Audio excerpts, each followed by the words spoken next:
เอาเจอหาดเลย เสือหาดละ ย่าฮั่นมีลงนะ พากันนั่งเป็นนางเอกอยู่ในสมอกเต็มอยู่เด้อก็ว่านอนอยู่ในเหินควันมาแต่สิเลยบรรยากาศงาม30 โมงแรง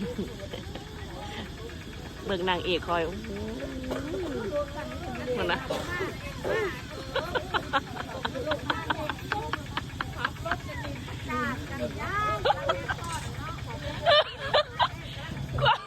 ความว่าเราเป็นนางเอกเนาะ